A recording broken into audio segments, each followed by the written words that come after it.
যে কোনো অন্যায়ের প্রাথমিক কার্যক্রম বা সূচনা নারীদের থেকেই শুরু হয়।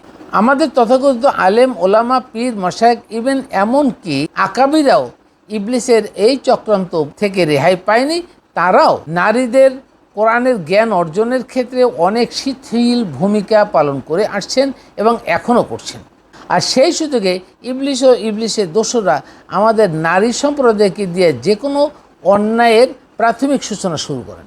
যেমন এক, নারীদের কথা, কাজ ও চক্রান্তের ফাঁদে পুরুষরা মাথা নত করলেও সামাজিকভাবে সবাই বিপদসংকুল বিপর্যয়ের শিকার হয়। অর্থাৎ নারীদের কথা শুনেও বিপদ হবে, যেহেতু সে কোরআন ভিত্তিক কথা বলে না। মূলত ইবলিস এবং ইবলিসের দোসরদের জয় এবং মানব সমাজের প্রতি তাদের উপহাসের অন্যতম কারণ।